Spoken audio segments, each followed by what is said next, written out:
Good evening, all my partners and my all the client fraternity. आज के इस session में मैं आपका स्वागत करता हूँ। मेरा नाम नीलाश शर्मा है। मैं सीनियर रीजनल मैनेजर हूँ based out of Chandigarh in NJ wealth. आज के इस सेशन में आप सभी का स्वागत है। एंड आज जो हम आपके साथ बात करने वाले हैं वो बहुत ही ज़रूरी चीज़ों के बारे में डिस्कशन करेंगे। और ये इसका हमने नाम भी इसी तरीके से रखा है, बचत, बढ़त और आमदनी, right. And to take forward this session today we have a very wonderful speaker. आज हमारे साथ जो स्पीकर हैं वो एक कंपनी के एमडी एंड सीईओ हैं। एंड आप में से कई लोगों ने उनको पास्ट में भी सुना होगा। और आई एम श्योर कि आप आज इसके सेशन में जो जानेंगे, जिस तरीके से आप इन्वेस्टमेंट के सिनारियो को समझेंगे, इन्वेस्टमेंट के बारे में आपको बहुत ही डिटेल में माइन्यूट लेवल पे इतनी इंपॉर्टेंट चीज़ों को जानने को जो मिलेगा, वो सब चीज़ें आज हम लोग आपके आपके साथ साझा करेंगे। और साझा करने के बाद आई एम वेरी होपफुल कि इस सेशन के बाद आपको काफ़ी कुछ लर्निंग मिलेगी। सो without taking too much of the time, मैं आपको स्पीकर से साथ इंट्रोड्यूस करवाता हूँ। सो टुडे हमारे साथ जो स्पीकर हैं उनका नाम है mister Kalpen Parikh. Kalpen Parikh is the managing director and chief executive officer of DSP investment managers private limited, and he is also a member of the executive committee in this same organization. कल्पेन का जो experience के बारे में यदि मैं बात करूँ तो he has a 2 decade of experience in sales across client segment, distribution and marketing. Previously, he has worked with IDFC Mutual Fund as a managing director and head of sales and marketing. Before that, he has also served in Birla Asset Management Company and ICICI Prudential Management Company Limited after beginning his career with L&T Finance Limited. If I talk about his education, so his master's degree in management study in finance from the Narsi Monji Institute of Management Study, Bombay. As well as he is also an engineer. He is a chemical engineer from Bharati Vidyapeeth, Pune. So this is the small brief introduction जो कल्पेन जी के बारे में है। बाकी आपने बहुत सारे forum पे कल्पेन को सुना होगा, जो वो अपने इन्वेस्टमेंट के बारे में बहुत ही डीप अंडरस्टैंडिंग रखते हैं। बहुत अच्छे ट्रेनर के तौर पे भी जाने जाते हैं इंडस्ट्री के अंदर।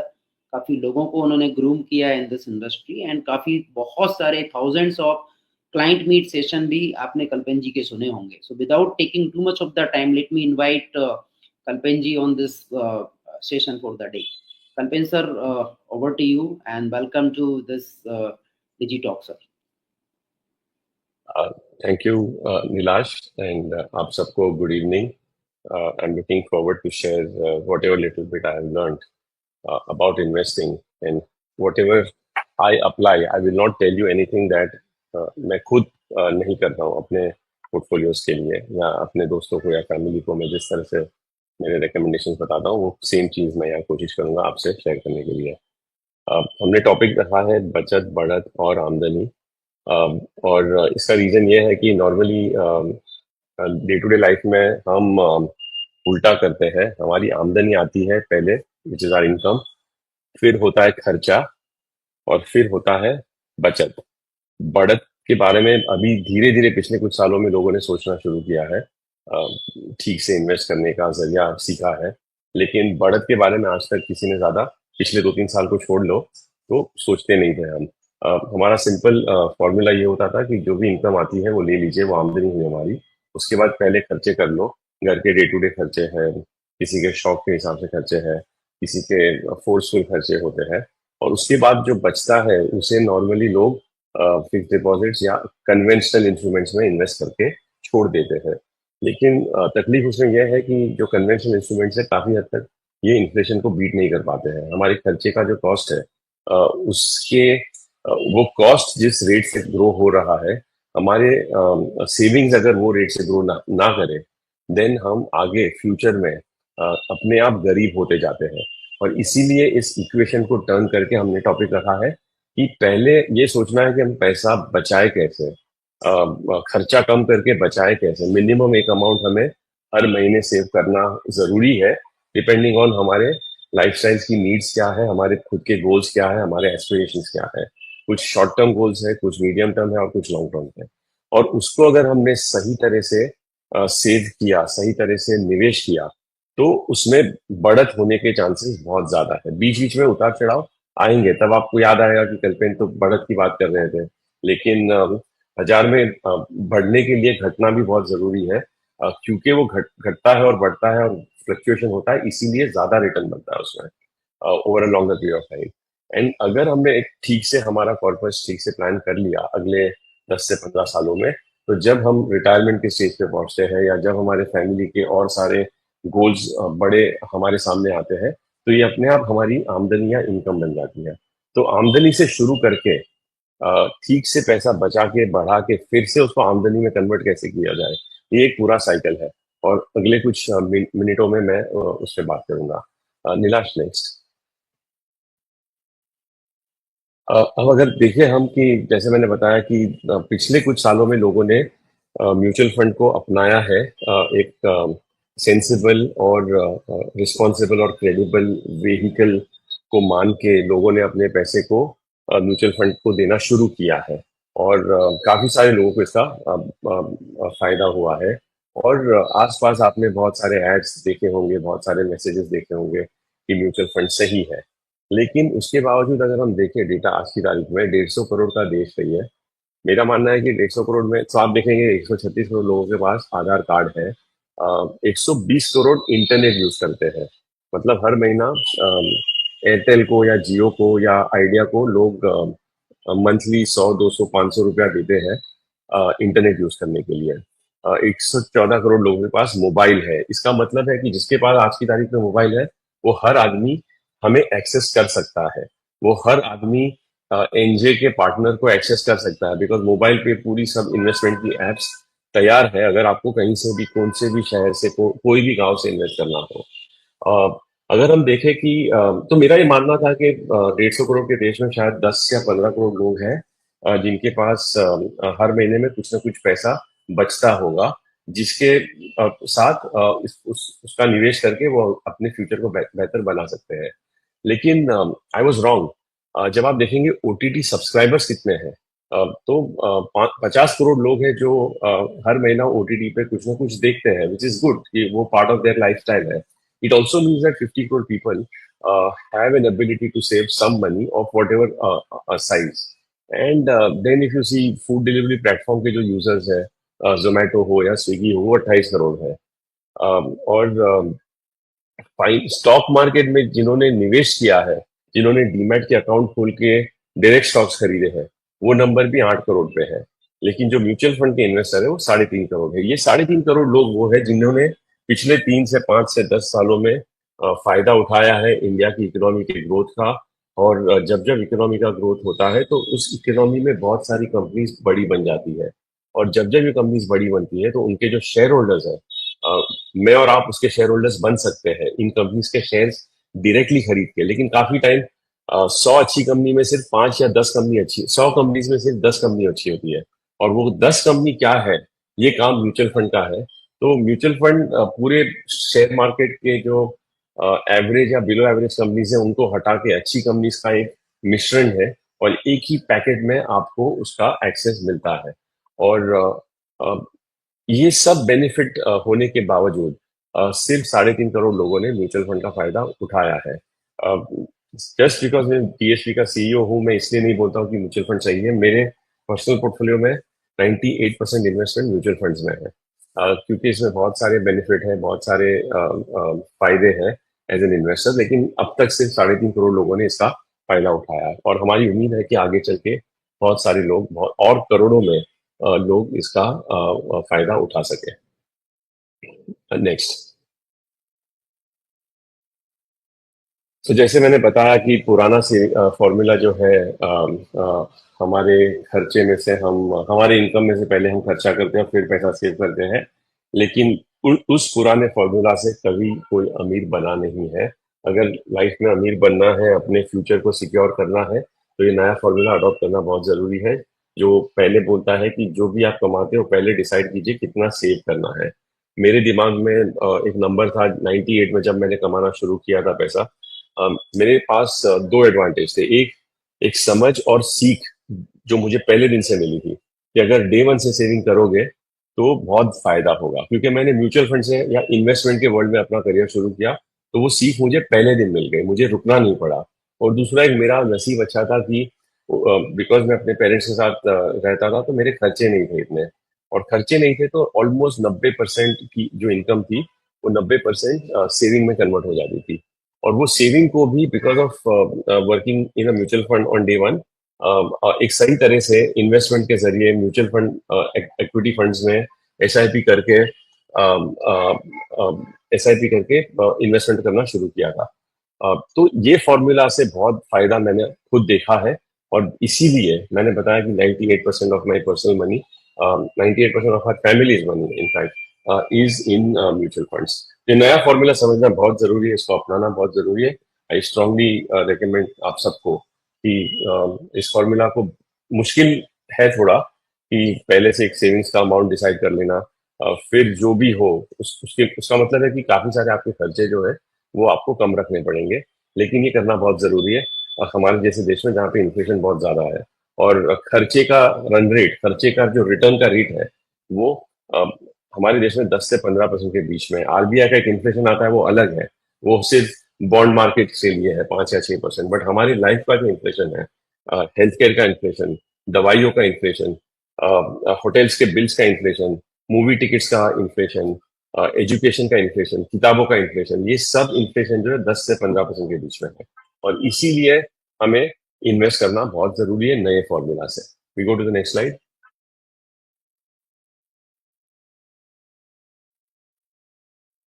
दूसरा, आप सबको मालूम होगा, मुझे बताने की जरूरत नहीं है कि एक सोसाइटल शिफ्ट भी हो रहा है हमारे जीने के तरीके में, हमारे लाइफस्टाइल में, हमारे कल्चर में। बरसों पहले हम सब जॉइंट फैमिली में थे, तो जो खर्चे थे वो स्प्लिट हो जाते थे। लेकिन अभी all of us, lot of us, हम we live in metro cities, we no longer live in joint families, तो खर्चे जो है वो इंडिविजुअली हर घर के ऊपर बढ़ जाते हैं। So again, automatically because of our lifestyle, costs have gone up. And yeah, as the next slide shows, जो मैंने थोड़ी देर पहले बताया, मुझे ये मेरी फेवरेट मूवी है दीवार, बहुत लोगों ने आपने देखी होगी। ये 3 रुपए की मूवी की टिकट थी। जब ये मूवी 1973 में 1975 में रिलीज हुई थी। 3 रुपए का टिकट का प्राइस है मुंबई में। शायद छोटे शहरों में 3 रुपया भी नहीं होगा, उससे भी कम होगा। आज आप कहीं भी मूवी देखने जाओ तो मिनिमम 300-400 रुपये का खर्चा होता है। उसके ऊपर पॉपकॉर्न, पेप्सी, कोक, वो सब जोड़ लो तो फैमिली में मतलब 2 से 3 हजार का खर्चा एक मूवी देखने पे होता है, whenever you go for a movie. उसके उपरांत जैसे मेडिकल के बिल्स हैं। बोला जाता है कि, और ये सही भी है, कि 99% Indians are one bankruptcy away from one bankruptcy away if there is a medical emergency in the family। और इसीलिए बहुत जरूरी है कि आपका पर्सनल फाइनेंशियल प्लान सही तरह से प्लान किया हुआ हो। जैसे टर्म इंश्योरेंस बहुत जरूरी है, हेल्थ इंश्योरेंस बहुत जरूरी है, लॉन्ग टर्म इन्वेस्टमेंट्स बहुत जरूरी है। इनफैक्ट मैं सिर्फ इन्वेस्टमेंट की बात करता हूँ बिकॉज मेरा बिजनेस इन्वेस्टमेंट का है, और मुझे टर्म इंश्योरेंस, हेल्थ इंश्योरेंस नहीं समझ आता है कैसे करना चाहिए, तो मेरा एडवाइजर है जो मुझे करके देता है। बट ये भी बहुत जरूरी है करना और ध्यान में रखना। इन्फ्लेशन के सामने फाइट करना है तो ये तीनों व्हीकल्स की जरूरत है हमें। इन्वेस्टमेंट का व्हीकल म्यूचुअल फंड है, और इंश्योरेंस के अंदर टर्म और लाइफ, ये दोनों व्हीकल लेना बहुत जरूरी है। नेक्स्ट।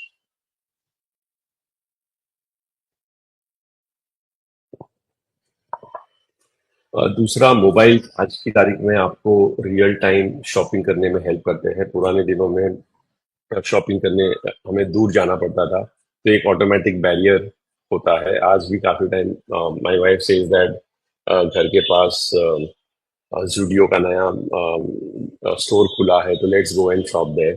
तो you know, at least I can say नहीं, सैटरडे संडे है, I don't want to step out, I want to relax.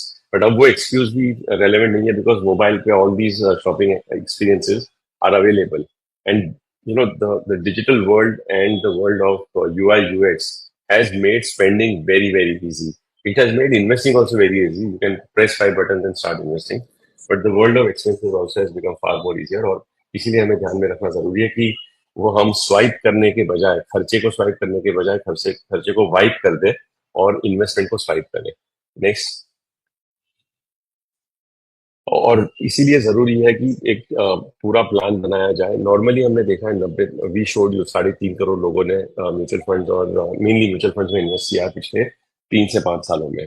मेरा ये मानना है कि 90 से 95% लोगों ने इन्वेस्टमेंट तो किया है बट सही तरह से प्लानिंग नहीं किया है। उन्होंने इन्वेस्ट किया है इसलिए बिकॉज मार्केट ऊपर जा रहा है। उन्होंने इन्वेस्ट किया इसलिए बिकॉज पिछले 1 साल में 30 से 40% का रिटर्न आया है, या उनके कलीग का, फ्रेंड का, नेबर का बहुत अच्छा पोर्टफोलियो रिटर्न आया है। तो इसे फाइनेंशियल प्लानिंग नहीं बोलते हैं। फाइनेंशियल प्लानिंग होता है कि आपके गोल्स क्या है और उन गोल्स के हिसाब से आपके पोर्टफोलियो को कंस्ट्रक्ट करना जरूरी है। कुछ गोल 6 महीना या 1 साल बाद का होगा, कुछ गोल्स 3 से 5 साल बाद होंगे और कुछ बहुत ही लॉन्ग टर्म होंगे। तो ये तीनों गोल्स के लिए जो इन्वेस्टमेंट बनाना जरूरी है अलग अलग है। मैं काफी टाइम देखता हूँ किसी भी इन्वेस्टर को, तो उसके स्टेटमेंट्स में सिमिलर टाइप के फंड्स होते हैं और सिमिलर टाइप का एसेट एलोकेशन होता है। इसका ये मतलब है कि आपने खुद के पोर्टफोलियो नहीं बनाया, आपने पूरे मार्केट में जो हो रहा है ब्लाइंडली वो अपने पोर्टफोलियो में कॉपी किया है। तो ये बहुत बड़ी गलती होती है और स्पेशली बुल मार्केट में ये गलतियां बहुत ज्यादा होती है। और इसीलिए बहुत इंपॉर्टेंट है कि आप अपने प्लानर के साथ, अपने एनजे के पार्टनर के साथ, एडवाइजर के साथ बैठिए और आपके गोल्स के हिसाब से प्लान कीजिए, आपके रिस्क प्रोफाइल के हिसाब से प्लान कीजिए। एसेट एलोकेशन बहुत जरूरी है। गोल अगर शॉर्ट टर्म है तो पोर्टफोलियो में एक भी रुपए का इक्विटी नहीं होना चाहिए। गोल अगर लॉन्ग टर्म है तो पोर्टफोलियो में एक भी रुपए का शायद फिक्स्ड इनकम नहीं होना चाहिए। पूरा आपका पोर्टफोलियो हाइब्रिड फंड और इक्विटी फंड का हो सकता है। तो ये राइट एसेट एलोकेशन जो है वो, और मुझे बहुत बार लोग पूछते हैं कि क्या एसेट एलोकेशन होना चाहिए। मैं अपना एसेट एलोकेशन बता सकता हूँ लेकिन my asset allocation may not necessarily be your asset allocation. if there are 100 crore Indians, each of them can have unique plan and unique asset allocation. There can be 100 crore unique asset allocation। और जरूरी वही है कि अपने खुद के needs, cash flows और time horizon के हिसाब से एसेट एलोकेशन बनना जरूरी है। नेक्स्ट। अब ये नंबर्स यहाँ पे क्या मिसिंग है? All of you will very easily know that the number 6 is missing. And next slide and highlight what do I mean by that? All of us, हम जैसे मैंने पहले बताया कि जो हम कन्वेंशनल सेविंग का तरीका हमने सीखा है हमारे पुराने जमाने में हमारे पेरेंट्स से या एल्डर्स से, वो सिंगल्स और डबल्स का जमाना है। बट जो सिक्स, कभी कभी इन्फ्लेशन को बीट करना है तो हमें सिक्स लगाना, सिक्स मारना भी बहुत जरूरी है। और वो आता है दूसरे एसेट क्लास के जरिए। ये डेटा है पिछले 34 साल का, जब से डेटा अवेलेबल है। इसको और लंबा कर सकते हैं, जैसे टाइम आगे बढ़ेगा ये डेटा और लंबे समय के लिए होगा। बट ये डेटा ये बताता है कि जो दुनिया भर में वर्ल्ड बैंक ने जो डेटा दिया है कि इंडिया का एवरेज इन्फ्लेशन जो है वो 7.5% है पिछले 34 साल का। इसका ये मतलब हुआ कि 100 रुपए की वैल्यू हर साल 7.5 रुपए से घटती है। पहले साल में 92.5 हो गई, दूसरे साल में 84 हो जाएगी, तीसरे साल में 76 हो जाएगी, चौथे साल में 67 हो जाएगी। तो 10 से 15 साल में 100 रुपए की वैल्यू ऑलमोस्ट जीरो हो जाएगी। अपने हाथ में जो करेंसी की नोट है उसकी वैल्यू बहुत कम हो जाएगी। आपको याद होगा 30 साल पहले, और ये मेरा खुद का एक्सपीरियंस है, एक एक रुपया बहुत इंपॉर्टेंट था। Every rupee was important. आज क्या होता है कि आप अगर रिक्शा से उतरो और रिक्शा वाले ने बोल दिया कि मेरे पास 3 रुपया छुट्टा नहीं है, तो आप बोलोगे ठीक है छोड़ दो। बट 30 साल पहले आप सोचे कि आप 3 रुपया छोड़ने को तैयार होते आसानी से? The answer is no. Even I don't, I also behave the same way. Because the value of that 1 rupee has actually become zero many years back. The value of 10 rupee has also become just 1 rupee or zero many years back. Because inflation है। और इसको हमारे देश में लोगों ने बहुत सालों से सेविंग्स का जो तरीका है वो बैंक डिपॉजिट की तरफ रहा है। बैंक डिपॉजिट गलत नहीं है अगर आपकी नीड्स शॉर्ट टर्म है। बैंक डिपॉजिट्स या डेट फंड्स बहुत सही इंस्ट्रूमेंट है पोर्टफोलियो की वॉलेटिलिटी को कम करने के लिए, लेकिन उससे इन्फ्लेशन बीट नहीं होता है। इनफैक्ट बैंक एफडी और इन्फ्लेशन का देखेंगे आप तो रेट मोरलेस सिमिलर है। तो अगर हमें अपने पोर्टफोलियो में ग्रोथ चाहिए तो वो इक्विटी से आता है। Because equity is nothing but ownership of business. Equity क्या है? आपने किसी भी म्यूचुअल फंड के जरिए या डायरेक्टली आप जब इन्वेस्ट करते हो, आपने कंपनी के शेयर्स ले लिए और जैसे जैसे अगले 5, 10, 20, 30 सालों में उस कंपनी की प्रॉफिट्स बढ़ेगी, अच्छी कंपनी अगर होगी, अच्छी कंपनी का मतलब क्या है? वो अपने प्रॉफिट्स को उनको बढ़ाना आता है overall economic cycles.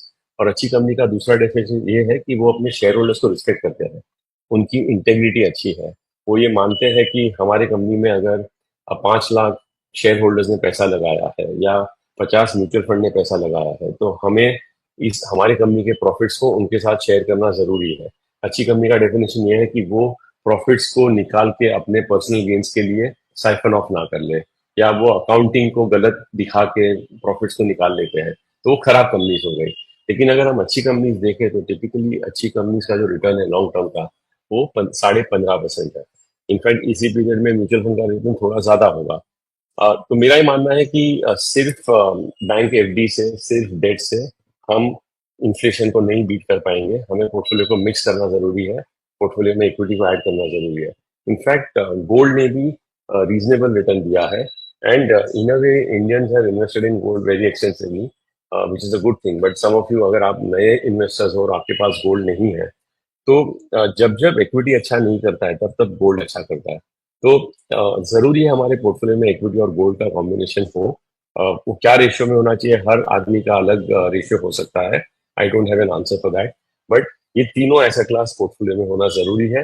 Most Indians have bank FDs, real estate and gold in their portfolio. Equity का एक्सपोजर थोड़ा कम होता है। तो और सबसे बेहतर रिटर्न लंबे समय में इक्विटी देता है। सबसे खराब रिटर्न कुछ कुछ साइकिल में इक्विटी देता है, लेकिन वो टेम्पररी होता है। तो ये नहीं है कि इक्विटी लॉन्ग टर्म रिटर्न देता है अच्छा तो हर दिन अच्छा देगा। देर आर 1 or 2 years जब इक्विटी नेगेटिव भी दे सकता है, बट ये नेगेटिव रिटर्न को अपने पोर्टफोलियो में एम्ब्रेस करके हमें ओवरलुक करके लॉन्ग टर्म रिटर्न अगर बनाना है तो इक्विटी को ऐड करना बहुत जरूरी है। Next. So like I said, equity is nothing but investing in different businesses. आप अपने घर के आसपास फॉर अ मोमेंट अगर टर्न करके देखेंगे तो आपका एसी जो है, वो या तो हेवल्स का होगा, या ब्लू स्टार का होगा, या सैमसंग होगा, या एलजी होगा, या हिटाची होगा, या वोल्टास होगा। आपके घर पे अगर फर्नीचर है तो उसका जो प्लाई है, इंडिया में दो कंपनीज है जो 60% मार्केट शेयर कंट्रोल करती है ऑर्गेनाइज मार्केट में प्लाईवुड का, जो है ग्रीन प्लाई और सेंचुरी प्लाई। अगर फैन घूम रहा है आपके घर पे अभी, और अगर आपने स्विच बंद करके थोड़ी देर में देखा, तो उस पर ब्रांड होगी बजाज की, या क्रॉम्पटन की, या हेवल्स की, या पॉलीकैब की। अगर आपके पास कार है तो कार या तो मारुति की होगी, या महिंद्रा की होगी, या टाटा मोटर्स की होगी, या शायद हुंडई की होगी। हुंडई का कंपनी अभी तक लिस्टेड नहीं था, बट पिछले हफ्ते वो भी लिस्टिंग के लिए आ गया है। टायर्स है तो एमआरएफ, अपोलो टायर्स, या जेके टायर्स, या सियाट के होंगे। बैटरीज होगी अमर राजा और एक्साइड। फिर अगर आप बच्चों को स्नैक्स दे रहे हो तो काफी टाइम मैगी होगा नेस्ले का, या मैगी होगा आईटीसी का। अ, बालों में तेल लगाया होगा तो मैरिको, हिंदुस्तान लीवर, बजाज कॉप करके कंपनी ये प्रोडक्ट्स बनाती है। A lot of kids, small kids, have this habit of sketching through crayons. They need Fevicols. Lot of that will come from Camlin and Pidilite, which are again listed companies. And then आप अगर TV देख रहे हो, आप ये मेरा session सुन रहे हो मोबाइल पे, you are benefiting companies like Bharti or Jio by paying them OTT fees or internet fees. And uh, uh, so many. In fact, आप अगर अपना मोबाइल देखेंगे, दिन में हम बहुत सारा टाइम स्पेंड करते हैं व्हाट्सएप पे, फेसबुक पे, इंस्टाग्राम पे, यूट्यूब पे। All these are products made by companies like Amazon, Facebook, Google, Alphabet.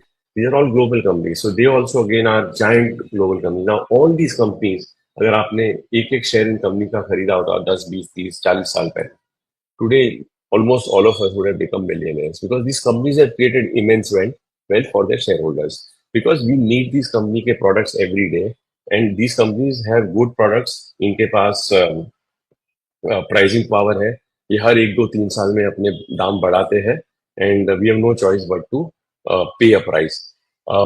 जब जब हम खर्चे बढ़ते हैं हमारे इन सब प्रोडक्ट्स को खरीदने में, हमारे जेब से पैसा निकलता है, लेकिन ये पैसा किसकी जेब में जाता है? ये पैसा जाता है इन सब कंपनीज के प्रॉफिट में। तो इनडायरेक्टली हमारे जेब से जो पैसा बाहर निकलता है, शायद वो आप ही के जेब में वापस आ सकता है, या आपके नेबर के जेब में वापस आएगा, if you or him are shareholders of these companies, either by owning the shares directly or by owning the shares through equity mutual fund. So this is a simplest slide for me to tell you. ये सबसे important slide है, सबसे important point है कि long term में अगर wealth create करना है तो धंधा चलाने से वेल्थ बिल्ड होता है। 99% businesses don't work in the world, they fail. 1, 2, 3, 4 साल में बिजनेस फेल होता है। बहुत कम कंपनी सक्सेस उनको मिलता है, और वो सब कंपनी शेयर मार्केट में over a long period of time wealth create करती है। तो ये माइंडसेट होना बहुत जरूरी है कि अगर वेल्थ क्रिएशन करना है, you have to be an owner in different businesses. Why different, why not only one? Because there are periods that the same business can go through 4 5 years of zero returns. There are times when one or two businesses can go through 40 50% price correction. And so that you don't get affected just because one company is not doing well. That is why different businesses and diversification becomes very important. So I think this is the most important slide. After this, you can switch off and move on. But since I have to complete, I'll go ahead. Next slide, Vilash. अब जैसे मैंने बताया, मैंने एक आपको अच्छी story they दी कि धंधे में इन्वेस्ट करना बहुत जरूरी है। लेकिन फिर भी इतना सिंपल है ये गेम, फिर भी क्यों सिर्फ 3 करोड़ लोगों ने इसको अपनाया है? फिर भी क्यों till 3 4 years back only less than 1% of Indians were investing and being owners of business? And the reason for that is this, like I showed you a few slides back, कि 34 साल में सेंसेक्स का return 15% के आसपास आया है, लेकिन ये 15% स्ट्रेट लाइन में नहीं आता है। From if you can see here, 1980 से 1990s तक 3 4 साल का जीरो रिटर्न था। फिर एक बड़ा बूम हुआ। इस बूम में स्कैम भी था जिसकी वजह से प्राइसेस बहुत जल्दी ऊपर चले गए। फिर यहाँ से लेके 93 से लेके all the way year up to 2003 the stock market went up and down, but 10 साल का रिटर्न जीरो था। बीच में 30 40% गिरा, फिर 100% से ऊपर आया, फिर 4 5 साल कहीं नहीं गया, फिर 40% गिरा और फिर डबल हो गया। तो ये मार्केट की साइकिल्स है और ये साइकिल्स आती जाती रहेगी। और 2000, ये 10 साल का रिटर्न जीरो था। अब मुझे याद है 2002 3 4 में जब मैंने अपना करियर शुरू किया था, इस फेज में किसी को इक्विटी फंड्स में हाथ नहीं लगाना था। और यहाँ पे इंडिया का पहला साइकिल शुरू हुआ 2003 से 7 में। ये आप देखेंगे स्टॉक मार्केट 700% से ऊपर गया। उसके बाद स्टॉक मार्केट में 50% का फॉल आया। उसके बाद एक साल में 100% से ऊपर गया। उसके बाद 2 साल तक जीरो रिटर्न, फिर से 50% ऊपर, फिर से 30% नीचे, फिर यहाँ पे 100% ऊपर, फिर यहाँ पे 40% नीचे, और उसके बाद यहाँ से रफली 150% का रिटर्न पिछले 3 साल में मिला है। अब आगे क्या होगा किसी को नहीं पता है। On any day here in this journey, in this 34 year journey, I have never known कि अगले एक साल में क्या होगा। अगले एक साल में ये नीचे भी जा सकता है, अगले एक साल में ये इस तरह का फ्लैट मार्केट भी हो सकता है, और अगले एक साल में ये इस तरह का राइजिंग मार्केट भी हो सकता है। We can make some intelligent judgement और guesses depending on market conditions and setup, but इसको पहले से प्रेडिक्ट करना बहुत मुश्किल है। इसीलिए बहुत लोग पैसा नहीं लगाते हैं। पैसा लोग बहुत कब लगाते हैं, जब जब वो इस तरह का अप साइकिल देखते हैं, या अभी जैसे इतना फास्ट रिटर्न मिला है। तो पिछले साल में जो 3 से 4 करोड़ लोगों ने इन्वेस्ट करना शुरू किया है, lot of people say that you have arrived, but I don't think so, because people are coming because of greed। यहाँ पे जो मार्केट ऊपर गया है, तो सही इन्वेस्टर वो है वो जो ये पूरी जर्नी को खेल सकता है, पूरी जर्नी में डटा रहेगा। जब जब खराब टाइम होगा 2 3 साल का, वो निकलेगा नहीं, वो शायद और पैसा ज्यादा लगाएगा। और ये करने के लिए एसेट एलोकेशन और हाइब्रिड फंड्स का मिक्सचर आपको बहुत अच्छी तरह से हेल्प करेगा। So volatility is the part of the journey. The journey is very good in the long term. The journey is very tough in the short term. इसीलिए short term में बहुत लोग पैसा लगाते हैं, लॉन्ग टर्म में लोग निकल जाते हैं। हमारे पास एक फंड है, हमने लॉन्च किया था 97 में। डीएसटी का सबसे पुराना फंड है। इसका नाम है डीएसटी फ्लेक्सी कैप फंड। ये फंड की वैल्यू ऑलमोस्ट 120 गुना ऊपर गई है पिछले 27 साल में। 18 से 19% का रिटर्न दिया है। इन्फ्लेशन को 2 से 2.5 गुना ज्यादा बीट किया है। बहुत ही अच्छा ट्रैक रिकॉर्ड है, अच्छा रिजल्ट आया है इस फंड का। कितने लोगों ने इसका फायदा उठाया? सिर्फ 23 लोग। 23 ही लोग हैं जिन्होंने 27 साल की पूरी जर्नी कवर की है। तो ये रियलिटी है। बहुत कम लोग इतनी लंबी जर्नी बेयर कर पाते हैं, क्योंकि बीच बीच में इतने सारे उतार चढ़ाव आते हैं, इतने सारे न्यूज फ्लो आते हैं। नेगेटिव न्यूज होगा, हेडलाइंस खराब होगी। मेरा ये एक्सपीरियंस रहा है, जब जब हेडलाइंस खराब होती है तब तब इक्विटी में बहुत पैसा लगाना चाहिए, और जब जब हेडलाइंस अच्छी होती है तब तब इक्विटी के बजाय एसआईपी या एसेट एलोकेशन फंड में पैसा ज्यादा लगाना चाहिए। तो ये दो का ब्रॉड सिंपल कॉम्बिनेशन अगर आप रखोगे, ओवरऑल आपका पोर्टफोलियो का return, it will take you in the top 5% investors of the world. Investing is very simple, but actually investing is very difficult because of these volatilities and behaviors in between. Next slide. So this is just a repetition. जब आप invest करते हो हमारे fund के जरिए, जो हमने अगर रिलायंस का स्टॉक खरीदा है, बिरला की कुछ कंपनीज खरीदी है, इन्फोसिस, विप्रो खरीदा है। तो हम इस तरह के प्रोमोटर्स को हमारा पैसा देते हैं धंधा चलाने के लिए। और and these are the sharpest businessman of the world, these are some of the best businessman of the world. You can even say that आप अगर हमारे फंड में इन्वेस्ट करते हो, हमारे फंड का जो फी स्ट्रक्चर है वो 1.5 या 2 टके का है। पौना पौने 2 टके में दुनिया के बेस्ट प्रोमोटर्स आपके लिए काम कर रहे हैं। मुकेश अंबानी आपके लिए काम कर रहा है, मिस्टर बिरला आपके लिए काम कर रहे हैं, अजीम प्रेम जी आपके लिए काम करते हैं। इसी पिक्चर्स को अगर हमने चेंज करके माइक्रोसॉफ्ट के सीईओ का पिक्चर लगा दिया, या गूगल के सीईओ का पिक्चर लगा दिया, एप्पल के सीईओ का पिक्चर लगा दिया, you can actually say they are working for you. You can relax at home, you can continue with your lifestyle, you can continue with your jobs and business. These guys will continue to work for us. दूसरा, जब market गिरता है, पिछले side में जब मैंने बताया, जब जब जब पिछले 27 37 साल में एवरी 3 years मार्केट से फॉलन, हर फॉल में 60 to 70% of investors who have come in the last 2 3 years generally leave the market. They get out. They get out of panic. They get out because they cannot digest negative returns on their portfolio. Now, all these big investors, they are all having listed companies.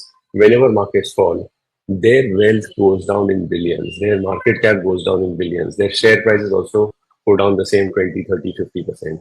But none of them, wake up every day morning and say, आज market नीचे है, let me sell my business. आज market ऊपर है, let me buy my business. So Warren Buffett ने बोला कि अगर आपको लॉन्ग टर्म में वेल्थ क्रिएट करना है, you need an owner's mindset. You need to own your stocks. You need to own your mutual funds. You have to own them for decades and decades. If you're investing for 1 year, 3 year, 5 year, you are only doing short-term investing. You are speculating. You are not necessarily behaving like an owner of business.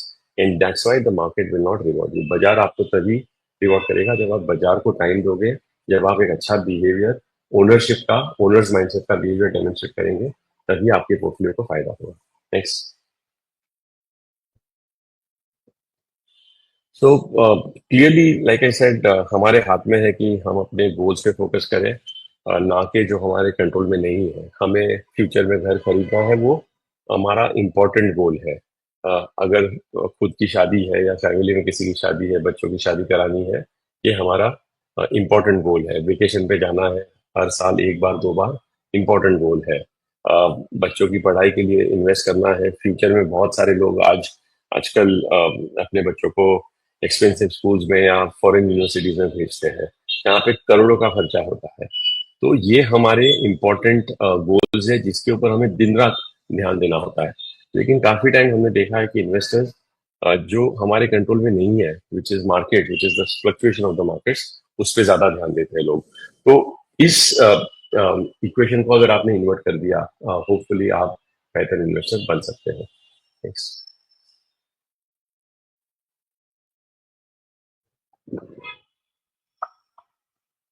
You'll have to click, Nilash, to complete the picture. Go ahead, one more. Yeah. Click once again. Yeah. One more. Yes. तो जब जब हम घर खरीदते हैं, gold खरीदते हैं, तो कितने स्क्वायर फीट का घर खरीदा, कितने तोले का गोल्ड खरीदा हमने, ये या कितने शेयर्स खरीदे, उसमें बात करते हैं। लेकिन म्यूचुअल फंड में हम थोड़ा भेदभाव करके अलग तरह से बिहेव करते हैं। जब जब हम म्यूचुअल फंड में खरीदते हैं तो हम एनएवी पे ज्यादा ध्यान देते हैं। बहुत रेयरली हम बोलते हैं कि मैंने पिछले महीने में 2000 यूनिट खरीदे और ये महीने में मैंने 1500 खरीदे। कोई बोलेगा मैंने ये महीने में 2500 या 3000 खरीदे। तो ये शिफ्ट लाना बहुत जरूरी है। हम यूनिट्स, अगर आप आपके स्टेटमेंट को खोल के देखते हो हर दिन या हर महीना, तो आप ये देखिए कि आपके यूनिट्स बढ़ रहे हैं कि नहीं। क्योंकि पहले 10 साल में हमें यूनिट्स को बढ़ाना है, और फिर अगर हमने 10 साल मार्केट को दे दिया लॉयल्टी के साथ, बिना हिले, मार्केट के फ्लक्चुएशन को होने दो, लेकिन अगर हम फ्लक्चुएट नहीं हुए तो 10वें साल के बाद आपके पोर्टफोलियो की एनएवीज में जो ग्रोथ होगा वो बहुत बड़ा ग्रोथ होगा। तो अगर आपके पास पहले यूनिट ज्यादा है in first phase of your journey, second phase में एनएवी विल बी हायर, और units and NAV, units multiplied by NAV is your wealth. तो पहले 10 से 15 साल में आपका पूरा का पूरा फोकस यूनिट्स पे होना चाहिए, एनएवी पे नहीं। दूसरा, जब जब मार्केट गिरती है तभी आप आपके यूनिट्स को बढ़ा सकते हो। अगर आपको यूनिट्स बढ़ाना है, आपका इन्वेस्टमेंट मान लो हर महीना 5000 रुपये का है, तो अगर आपकी एनएवी ऊपर होगी तो कम यूनिट्स मिलेंगे, लेकिन एनएवी जब नीचे होगी तब हमें यूनिट ज्यादा मिलेंगे। कम इन्वेस्टर्स है जिनको ये फॉर्मूला समझ आ चुकी है। अब बहुत ही कम इन्वेस्टर्स है जो फॉलिंग एनएवी को सेलिब्रेट करते हैं। बहुत ही कम इन्वेस्टर्स है जो टीवी पे जब भाव नीचे होते हैं, एनएवीज नीचे होती है, स्टॉक मार्केट रेड कलर में दिखता है, तब खुश होके और पैसा लगाते हैं। और यही कम इन्वेस्टर है जो ज्यादा रिटर्न बनाएंगे। बहुत ज्यादा इन्वेस्टर है जो तेजी को सेलिब्रेट करते हैं। बहुत ही ज्यादा इन्वेस्टर्स हैं जो व्हाट्सएप पे जब तेजी के मैसेजेस घूमते हैं तो उसको चीयर लीडिंग करते हैं। जो जो सो हमें अगर अपना माइंडसेट चेंज करना है, बहुत फ्यूचर में वेल्थ बनाना है, तो मंदी को भी एम्ब्रेस करना जरूरी है, मंदी को सेलिब्रेट करना जरूरी है, और मंदी का फायदा उठाना जरूरी है। और वो तभी होगा जब हमारे दिमाग में वो स्विच होगा कि हमें यूनिट्स कैसे ज्यादा मिलेंगे। Buy more units for your future income, and for which today's NAV should be relatively lower. Next slide. So income for life. काफी समय के लिए हम आपसे बात करते हैं कि आपको पैसा लगाना है, आपको इन्वेस्ट करते रहना है, आपको यूनिट्स खरीदने हैं, आपको एसआईपी करनी है। ये हो गया accumulation stage.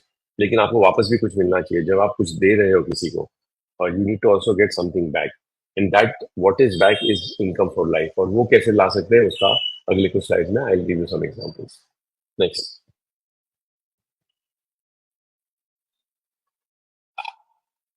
So lot of us think कि हमें लाइफ लॉन्ग इनकम चाहिए। आज मेरे पास 25 लाख, 50 लाख, 1 करोड़ आ चुका है।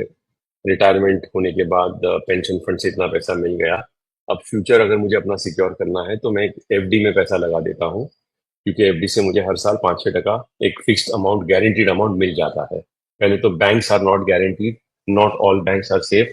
हमने एग्जांपल देखा है, बहुत सारे कोऑपरेटिव बैंक्स है, बहुत सारे इवन पब्लिक सेक्टर बैंक्स है, they were on the brink of failure 2018-19 में। बहुत सारे एनपीए सब में आ गए थे। A bank as large as Yes Bank had to be bailed out. तो जरूरी नहीं है कि ऑल बैंक्स आर सेफ। तो ये नॉलेज होना बहुत जरूरी है। दूसरा एक तरीका है जो हमें लॉन्ग टर्म इनकम लॉक करने के लिए हम रियल एस्टेट में इन्वेस्ट करते हैं। और रियल एस्टेट में इन्वेस्ट करके हम उस फ्लैट को या उस घर को रेंट पे लगा देते हैं। अब इंडिया में बहुत सारे जो बड़े बड़े शहर हैं वहाँ पे रियल एस्टेट के प्राइसेस बहुत ज्यादा है। तो बैंक एफडी हमें 6 से 7% का रिटर्न देती है टैक्स काटने के पहले। उसके ऊपर अगर आप अपना टैक्स का स्लैब लगा दो तो जो नेट इनकम आपके हाथ में आती है वो 5-6% से आती है, 4 से 5% होती है। And that net income is still much lower than inflation, is much lower than the cost of your expenses. Rental yields भी जो है, मुंबई में where I live, rental yields are only 2%। In in most cities rental yield 2 से 4% की है। अब 2 से 4% की यील्ड अगर आपको मिले और नीचे का एसेट अगर 5 से 7% से ग्रो हो, फिर भी आप 7 से 9% का ही रियल एस्टेट पे ग्रोथ देख सकते हो अगले 10 से 20 सालों में। तो again the total return earn on real estate, on property, और इसके ऊपर आप जो बाकी सब खर्चे हैं, stamp duty, maintenance cost, can move to the next slide.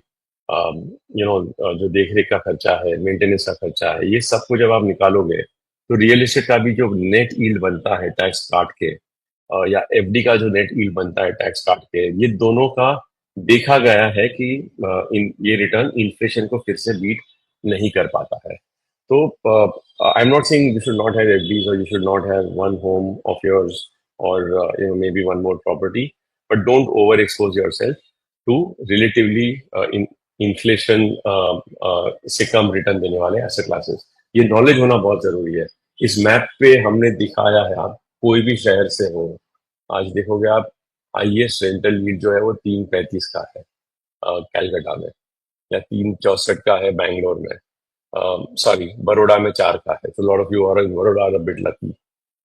Someone like me in Mumbai is very unlucky, because मेरे शहर में करप्शन और वो सब की वजह से, कैश में ट्रांजेक्शन होने की वजह से 2.5% का यील्ड है, क्योंकि प्रॉपर्टी की वैल्यूज बहुत ज्यादा है। इनफैक्ट इंडिया का रेंटल यील्ड बहुत सारे डेवलप्ड देशों से भी कम है। तो ये तो इन्फ्लेशन को भी बीट नहीं करेगा। तो मैं क्यों अपना मेहनत का पैसा अगले 10, 20, 30 सालों के लिए इस तरह से लॉक करूं जो इन्फ्लेशन को भी बीट नहीं करता है। तो ये जानने के बाद I hope you are able to make better investment decisions. Next slide. दूसरा, like I said, we'll skip this. We'll go to the next slide. Uh, just go ahead. So I explain कि आपको अगर हर महीना income चाहिए future में, lot of us who have a working job salaried life, हमें हर महीना income मिलती है, बट रिटायरमेंट होने के बाद आगे चल के मंथली इनकम अगर आपको सिक्योर करनी है तो कैसे की जाए। तो जैसे बताया मैंने, रियल एस्टेट और एफडी का लोगों ने काफी इस्तेमाल किया है, लेकिन इससे आप इन्फ्लेशन को बीट नहीं कर पाओगे। म्यूचुअल फंड इंडस्ट्री ने एक बहुत बढ़िया प्रोडक्ट बनाया है जिसके बारे में बहुत कम लोगों ने बात की है। एनजे की टीम ने इस पे बहुत ज्यादा मेहनत की है पिछले कुछ सालों में, और मैं बधाई दूंगा उनको कि ये एक बहुत अच्छे कॉन्सेप्ट को आपके पास लेके आते हैं हमेशा। ये बहुत ही पावरफुल कॉन्सेप्ट है। म्यूचुअल फंड सही है, बहुत लोगों ने सुन लिया है। एसआईपी एक सही तरीका है पैसा इन्वेस्ट करने का, ये भी बहुत सारे लोगों ने सीख लिया है। एसडब्ल्यूपी क्या है, बहुत कम लोगों, hardly anyone knows about it. SWP is nothing but systematic withdrawal plan. तो जैसे इन्वेस्टमेंट को हम सिस्टमैटिक हमने बना दिया था एसआईपी के जरिए, उसी तरह से हम विड्रॉल को भी सिस्टमैटिक बना सकते हैं एसडब्ल्यूपी के जरिए। और इसका एक एग्जांपल मैं दूंगा आपको अगले एक दो स्लाइड्स में। Next. So here is an example where हमने एक रिलेटिवली कंजर्वेटिव इक्विटी फंड का एग्जांपल लिया है, क्योंकि आज जब हम बाजार के बहुत ही हाई पॉइंट पे हैं, हमारे इक्विटी फंड का डेटा बहुत ही ज्यादा अच्छा दिखेगा। ये आपको एक गलत एग्जैजरेटेड रिटर्न का ग्रीड क्रिएट कर सकता है, इसीलिए हमने हमारे इक्विटी एंड बॉन्ड फंड का डेटा लिया है। इस फंड में 70% स्टॉक्स में होता है इन्वेस्ट और 30% बॉन्ड्स में होता है। तो जिससे जब जब अगर बाजार करेक्ट होता है तो इक्विटी कंपोनेंट गिरेगा, लेकिन बॉन्ड का कंपोनेंट बचाएगा और थोड़ा ऊपर भी जाएगा, तो पोर्टफोलियो का जो फ्लक्चुएशन है वो थोड़ा कम कर देता है। इसका एग्जांपल लिया हमने कि मान लो 25 साल पहले अगर मैंने 1 करोड़ रुपया लगाया होता। अब आई ऑल्सो नो दैट 25 साल पहले बहुत कम लोगों के पास 1 करोड़ रुपया होता म्यूचुअल फंड में लगाने के लिए। बट लेट्स अज्यूम आज से अगर आप शुरू करते हो और 1 करोड़ रुपया आपने लगाया इक्विटी इन बॉन्ड फंड में, और आपने बोला कि मुझे हर महीना एक फिक्स्ड विड्रॉल चाहिए 50,000 रुपए का to take care of my expenses when you are in your zero salary life, in your retirement life. तो 50,000 अगर आपको विड्रॉल करना है, that is 50,000 into 12 is 6 lakhs। 6 lakhs on 1 crore is a 6% withdrawal rate. तो आपने 6% से हर महीना पैसा निकाल दिया। तो अगर आप हर साल 1 करोड़ की किटी पे 6 लाख निकालते हो, अगर वो पैसा ग्रो नहीं करेगा तो रफली 15 महीने में, 15 साल में ये पूरा आपका कैपिटल जीरो हो जाएगा।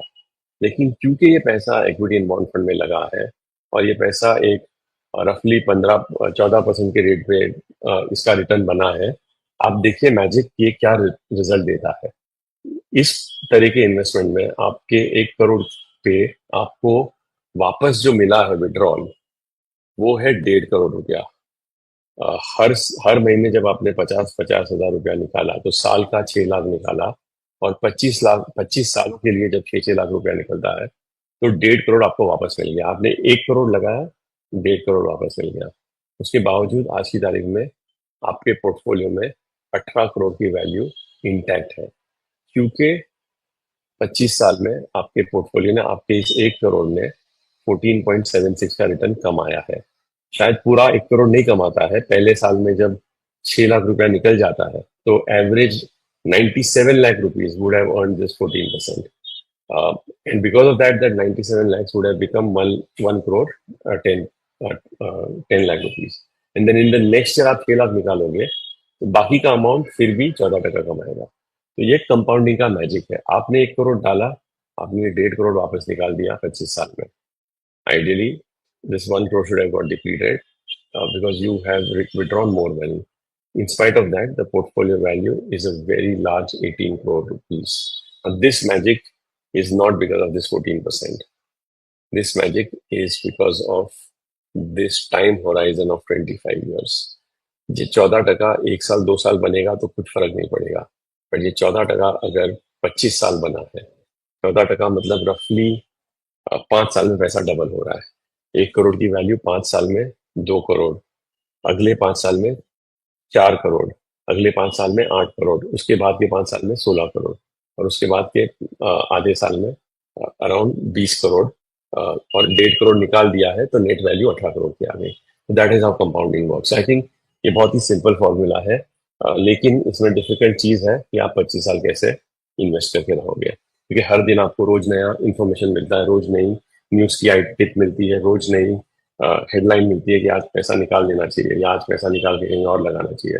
तो वो जो डिसिप्लिन के साथ आपको इन्वेस्टेड रहना है, अगर वो कर सकते हो तो इस तरह का कॉर्पस बन सकता है। एंड इमेजिन जब आप रिटायर हो जाओगे 25 साल बाद, और जब ये कॉर्पस होगा आपके हाथ में, the power of this money, the freedom that you will get. Freedom का मतलब क्या है? फाइनेंशियल फ्रीडम इज आपको जो करना है लाइफ में आप कर सकते हो, आप डिसीजंस अपने चॉइस के ले सकते हो, आप लाइफ को अपने तरह से जी सकते हो। And this is the power of this simple concept called systematic withdrawal plan in a simple hybrid fund for a long period of time. Next. So this is the same data that I have shown you. Actually, just go back once, Nilash, because आपको मैंने data दिखाया था 1 करोड़ के amount पे, but lot of you में से इधर हमारे पास इतना बड़ा वॉल्यूम नहीं है। तो अगर हम छोटा भी अमाउंट, हम इसको अगर 10 लाख के अमाउंट पे भी शुरू करें, 10 लाख लगा दिया आपने, 50,000 की वैल्यू हर महीना निकाली आपने, फिर भी 25 साल बाद आपके पोर्टफोलियो की वैल्यू सिग्निफिकेंटली लार्ज होती है। So that's an example of doing systematic investment plan. Next. Again, इसको आप एफडी के सामने अगर कंपेयर कर लो, प्रोज एंड कॉन्स है। एफडी का रिटर्न फिक्स होता है, एसडब्ल्यूपी में बिकॉज पोर्टफोलियो के अंदर इक्विटी होती है, तो हर 5वें या 6ठे साल में पोर्टफोलियो में 20-25% से एनएवी गिर सकती है, और जब जब वो गिरती है तब हमें लगता है कि क्या हम हमारी एसडब्ल्यूपी या इन्वेस्टमेंट्स बंद कर दें। एफडी में वो रिस्क नहीं है, बिकॉज आपका फिक्स रिटर्न आपको मिलता है, मार्केट ऊपर जाए या नीचे जाए। सो ऑफकोर्स 25 साल पहले इंटरेस्ट रेट्स बहुत महंगे थे, ज्यादा अच्छे थे। आज की तारीख में इंटरेस्ट रेट्स आधा हो गए, इनके ऊपर टैक्स लगता है, टीडीएस लगता है, पूरा मार्जिनल टैक्स जो भी आपका टैक्स स्लैब है 10, 20, 30, बहुत सारे अमीर लोग हैं उनका टैक्स स्लैब 40 का है। तो ये टैक्सेशन आपको एफडीज को काफी अनअट्रैक्टिव बना देती है। उसके सामने अगर एसडब्ल्यू अगर हमने किया, तो आपको जो रेगुलर इनकम एफडी से मिलती है वो रेगुलर इनकम यहाँ भी मिलती रहेगी, लेकिन साथ में वेल्थ क्रिएशन की अपॉर्चुनिटी आपके पास में है। दूसरा, जो भी आप 50,000 रुपया निकालते हो हर महीने, उस पर टीडीएस नहीं लगता है। और लास्ट में पहले 1.25 लाख के ऊपर जीरो टैक्स है, और उसके बाद जो भी आपके कैपिटल गेन्स हुए उस पर सिर्फ 12-12.5% का long term gains tax.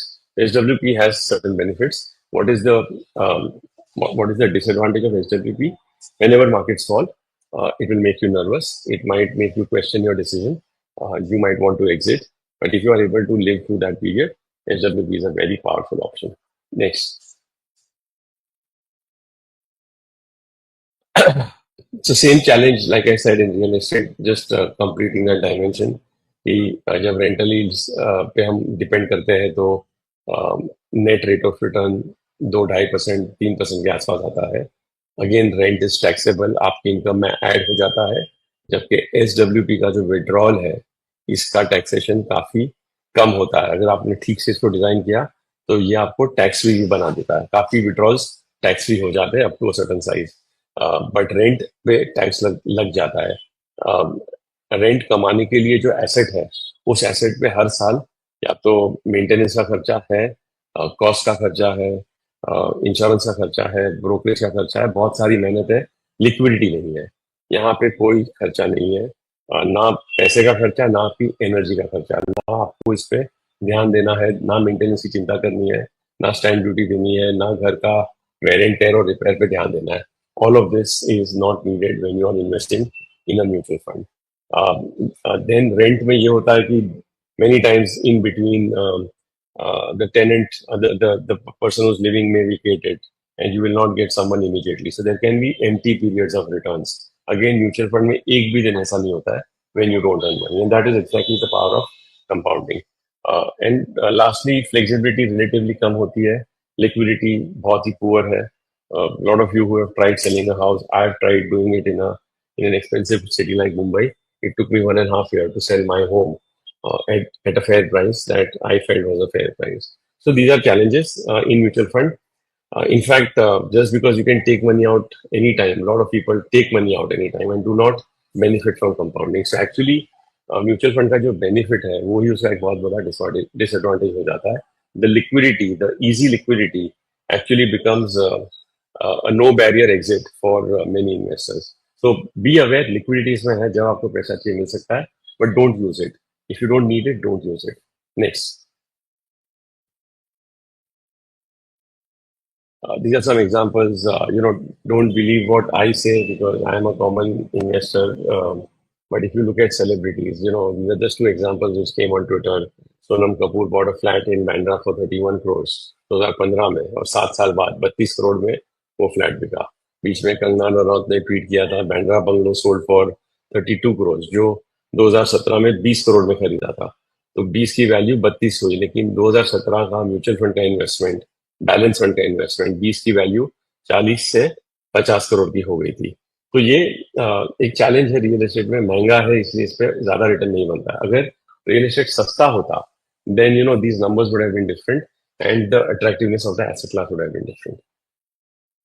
Next. बहुत जरूरी है कि डाइवर्स एसआईपी के अलावा हम हमारे इन्वेस्टमेंट को डाइवर्सिफाई करें through systematic withdrawal plans. And that example I have given, I hope you will discuss that, you will evaluate it. The next point I want to say is that मैंने आपको 3 pictures दिखाए थे promoters के, मुकेश अंबानी और कुमार मंगलम बिरला और अजीम प्रेम जी. तो ये India के आइकॉनिक बिजनेसमैन है. There are enough iconic businessman in the world जिन्होंने बहुत बढ़िया कंपनीज बिल्ड की है. तो क्यों ना हम उसका फायदा उठाएं. देर आर ईयर्स जब इंडिया में स्टॉक्स नीचे जाते हैं, ऐसे सालों में काफी टाइम दुनिया के कुछ कुछ अच्छी कंपनीज के स्टॉक्स ऊपर जा सकते हैं. तो ये दोनों को अगर हमने पोर्टफोलियोज को ज्वाइन कर दिया तो हमारे पोर्टफोलियो की वॉलिटिलिटी काफी कम होती है, रिलेटिवली कम हो जाती है. दुनिया का I don't know how many of you know, but जिन्होंने इन्वेस्टमेंट के बारे में थोड़ा बहुत भी सीखा है, रिसर्च किया है, दुनिया के जितने भी अच्छे फंड मैनेजर हैं, अगर आप उनसे पूछे कि आपके रोल मॉडल कौन है, आपके आइकॉन कौन है या आपके टीचर कौन है, तो लोग एक नाम लेते हैं. If all of you just to test whether you are awake or not, just quickly think in your mind and answer to yourself. And that name is Warren Buffett. Warren Buffett की company है Berkshire Hathaway. इस company के share ने पिछले 65 साल में 19% का return दिया है. तो इनके शेयर होल्डर्स तो बिलियनर बन गए हैं जिन्होंने 40-50 साल ये शेयर्स खरीद के रखे हैं. इनफैक्ट दुनिया का सबसे महंगा शेयर बर्कशायर हाथवे का शेयर है. मुझे आज का प्राइस शायद याद नहीं है, बट कुछ दिन पहले देखा था. तो ये $1 लाख का या $5 लाख का इसका प्राइस है. The price of this stock, I just check, या $7 लाख हो गया. $7 lakh is the price of a single share and 7 lakhs if you want to convert it into rupees,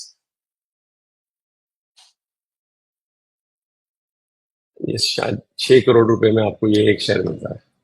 तो दुनिया का best investor, best fund manager आपको आपके लिए काम कराना है उसको, और उसके शेयर में आपको पैसा लगाना है, तो 6 करोड़ रुपए आपको लगाना पड़ेगा. तो you and I can not do that. इसीलिए हमने एक फंड डिजाइन किया है जिसमें 70% पोर्टफोलियो इंडिया के स्टॉक्स में है, नेक्स्ट स्लाइड, और 30% पोर्टफोलियो इंडिया के बाहर के स्टॉक्स में है. और बाहर के जो स्टॉक्स है उसमें बर्कशायर हाथवे या बहुत सारे जो ग्लोबल ब्रांड्स है, प्राडा है, लुई विटॉन है, डियाजियो है, एयरबस है, या यूनिलीवर है, हिंदुस्तान लीवर की पेरेंट कंपनी, मॉन्डेलेस है जो इंडिया में हम कैडबरीज खरीदते हैं, उसकी मदर ब्रांड इज मॉन्डेलेस. आपके अगर छोटे बच्चे हैं तो lot of them if you ask them about gaming they will talk about Nintendo. तो ये टाइप की कंपनीज को हमने एक ही फंड के अंदर ऐड किया है, और आप इसका बेनिफिट ले सकते हो डाइवर्सिफाई करके. तो हमारे पास ऐसे 2 फंड है. एक का नाम है value fund, DSP value fund. दूसरा है डीएसपी मल्टी एसेट फंड, जिसमें इंडिया के अच्छी कंपनीज को साथ में लेके दुनिया की जो अच्छी कंपनीज है, दुनिया की जो बेहतरीन कंपनीज है जिनके मार्जिन बहुत अच्छे हैं, जिनके रिटर्न ऑन कैपिटल 20 से 30% के आसपास है, इस तरह के बिजनेसेस को साथ में जोड़ा है. और इनके दोनों के जोड़ने से क्या होता है, लॉन्ग टर्म रिटर्न आपका इंटैक्ट जो भी 12 से 14% आपने देखा है मार्केट में वो मिलता है, लेकिन वॉलिटिलिटी आधी हो जाती है. तो ये एक कॉन्सेप्ट को समझना जरूरी है और आप अपने पार्टनर से और एडवाइजर से पूछ सकते हो. Next. So this was an example of this value fund where आज की तारीख में 62 रुपया इंडियन कंपनीज में है, 28 रुपया ग्लोबल कंपनीज में है, 9% कैश में बिकॉज मार्केट थोड़ा महंगा है, और इसका जो टैक्सेशन है वो simple long term capital gains 12-12.5% के हिसाब से है. नेक्स्ट. दूसरा, personally I'm going through this. I have aging parents. Mother is going through an extensive treatment. साल का 15 से 20 लाख का खर्चा हेल्थ केयर के ऊपर होता है, ऑलमोस्ट 20 से 25 लाख का खर्चा. If I take hospitalization cost, labs के टेस्टिंग का कॉस्ट, दवाइयों का खर्चा, I have to go after this session for an MRI because of some back and neck cervical issue. 12,500 का एमआरआई का कॉस्ट है. So the cost of healthcare is rising much higher than the cost at which RBI gives you inflation numbers. This is one of the most expensive part of our life journey, and every year these costs are rising at a very sharp rate. It is very important कि आप अपने portfolio में सिर्फ wealth create करने का जब सोच रहे हो तो पोर्टफोलियो की हेल्थ को अगर इम्प्रूव करना है तो पोर्टफोलियो में हेल्थ केयर फंड होना बहुत जरूरी है. A good healthcare fund will have exposure to all type of companies here. For example, these are all giant companies which manufacture the drugs from which the medicines are made, which we all eat, and all these medicines are growing at very expensive rates. तो जब हमारे जो खर्चे होते हैं वो इन सब companies के प्रॉफिट्स हैं, तो हमारे खर्चे को तो हम अवॉइड नहीं कर पाएंगे. Because when you need to take an X-ray, when you need to do a blood test, when you have to go and buy a medicine, when you have to get a surgery done, उसमें कोई option ही नहीं है. But जो इन सब खर्चों का beneficiary है, why can't we become share holders there.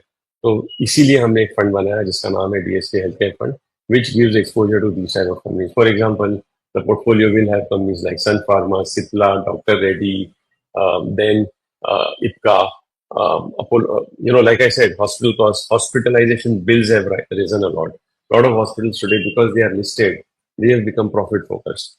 और डॉक्टर्स को उन्होंने टारगेट दिया है कि आपको इतने पेशेंट से इतना पैसा कमाना है, या इतनी सर्जरीज करनी है, या इतने ब्लड टेस्ट कराने हैं. तो hospital stock also are a part of the portfolio.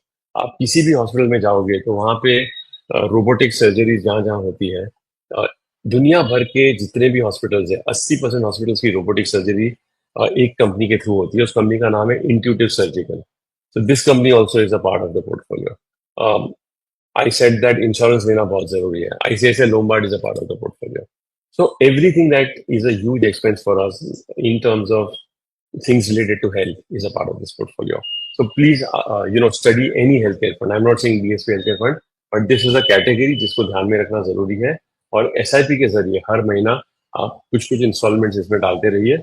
Future में जब जब खर्चा बहुत बढ़ेगा हेल्थ केयर का, थोड़ा बहुत आपको इंश्योरेंस हेल्प करेगा, बट इस तरह का अगर आपका पोर्टफोलियो तैयार होगा तो आपको एक बहुत बड़ा पोर्टफोलियो में वैल्यू एड मिलेगा. Next slide.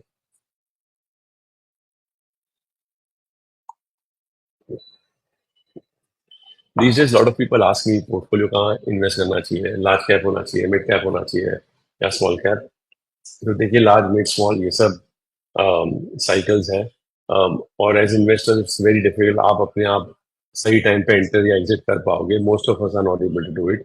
इसीलिए इन्वेस्टर के इस डाउट को निकालने के लिए हमने एक सिंपल फंड तैयार किया है पिछले साल में, जिसका नाम है multi cap fund.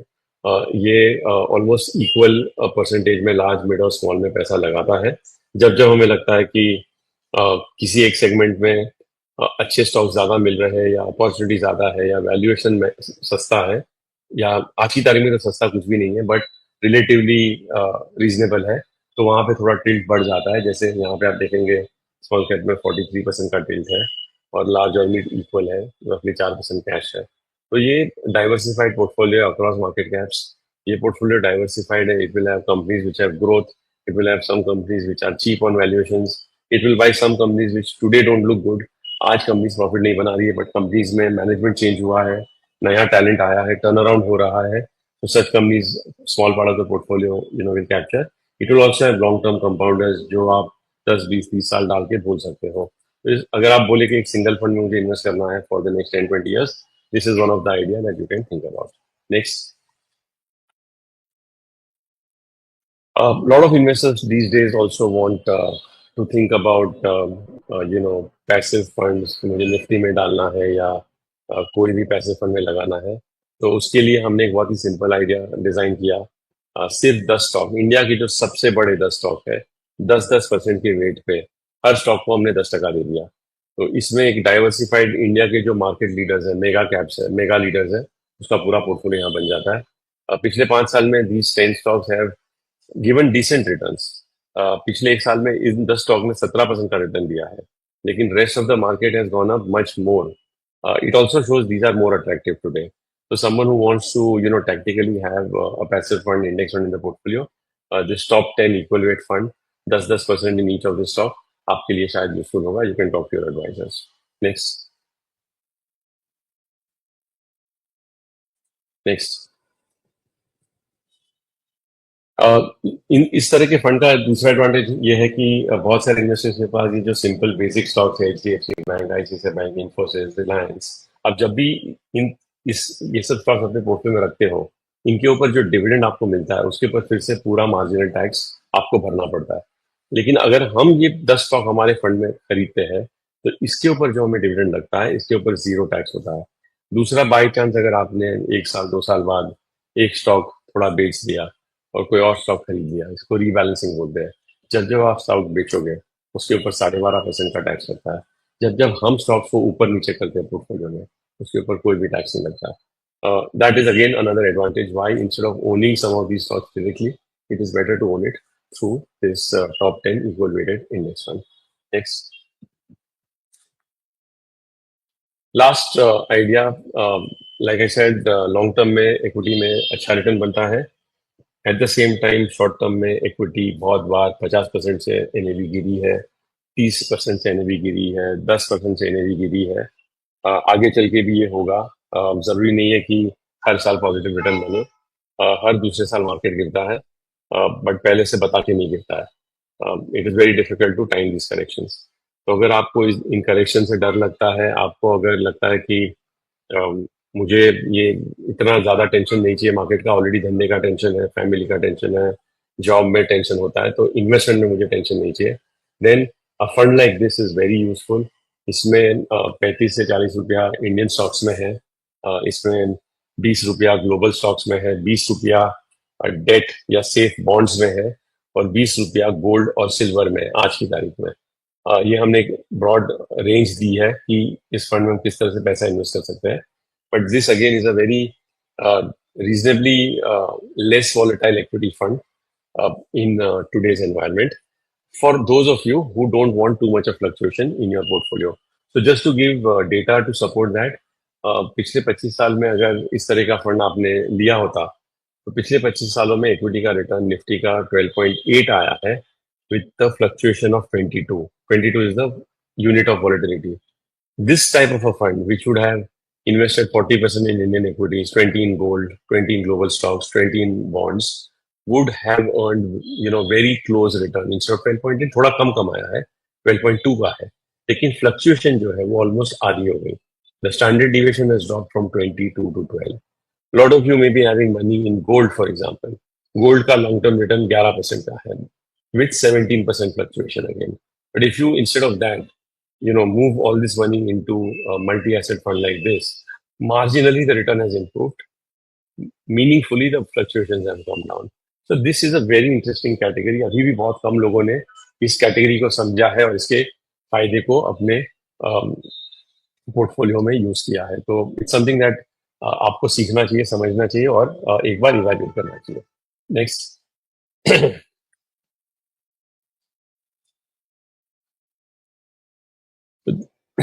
And last, what I would say is that many times, because I am a CEO, a lot of people think that I will give you good answers or I will give you correct answers. मेरी नीयत हमेशा यही होती है कि हम सच बोले और जो सही तरीका है पैसा मैनेज करने का आपको बताए, बिकॉज ये मेहनत का पैसा है। 365 दिन काम करके ये पैसा आप इकट्ठा करते हो। We are very responsible.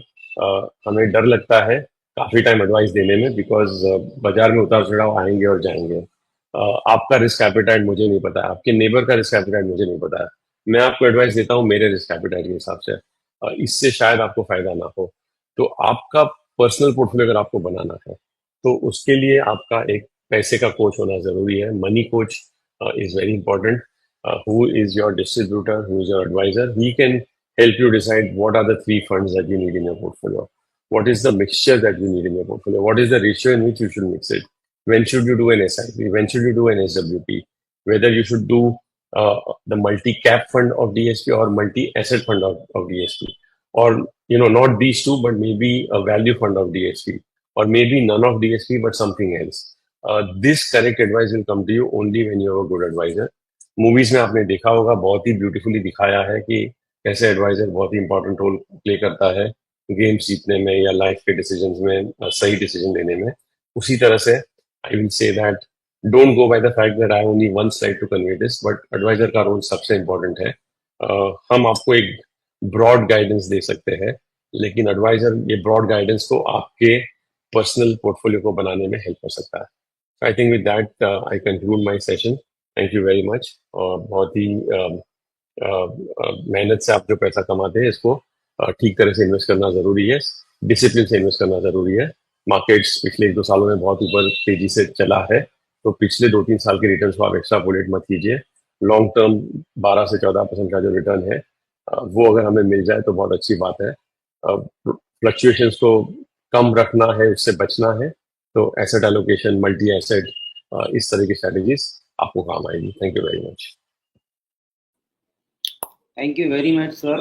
And I think so लोगों ने काफ़ी सवाल भी किए हैं आपके इस मार्गदर्शन में, बट आपके आने वाली स्लाइड्स में उनके आंसर ऑलरेडी लोग मिल चुके हैं, तो यहाँ पे हमें कोई क्वेश्चन लेने की ज़रूरत नहीं है, क्योंकि आपने बहुत ही ब्यूटीफुली उसको आर्टिकुलेट किया है कि भाई आपकी बचत, बढ़त और आमदनी टॉपिक को आपने सभी तरीके से रिलेट कर दिया. SIP इन्वेस्टिंग के साथ भी कर दिया, SWP के बारे में भी आपने काफ़ी अच्छा जिक्र किया है. और हमें लगता है कि सर्टेनली इसका कभी सभी को बहुत अच्छा फ़ायदा होगा, और हम सब लोग इस बात से बेनिफिटेड होंगे. और हमें आज जो लर्निंग मिली है, जो हमें आज जो सीख मिली है, जिसके अंदर हमने बहुत अच्छा एक एग्जांपल SWP का देखा है, DSP के इक्विटी एंड बॉन्ड फंड का एग्जांपल, जहाँ पे रिटर्न सिर्फ 14% का है, बट यदि आप इन टर्म्स ऑफ मनी देखोगे, पैसे के टर्म्स में देखोगे तो 25 सालों में क्या पैसा बना आपका. 1.5 करोड़ रुपए आपको वापस मिलने के बावजूद भी आपका 18 करोड़ रुपए का वैल्यू है इन 25 सालों में 1 करोड़ के निवेश के सामने.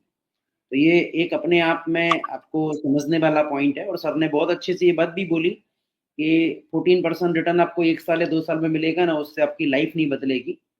आप यदि उसी 14% को रिटर्न को 25 साल तक लोगे तो फिर आपकी लाइफ में कुछ बदलाव आएगा. तो एक लंबी अवधि के लिए आपको निवेश क्यों करना चाहिए, ये अपने आप में यहीं से आपको दर्शाता है. So with this I think so हम यहाँ पे इस सेशन को अंत करते हैं. Thank you very much all the my partners who invited you all over here. उसके लिए बहुत बहुत धन्यवाद. एंड आने वाले समय में भी हम आपके साथ इसी तरीके के अच्छे सेशंस लेके आते रहेंगे. Thank you very much.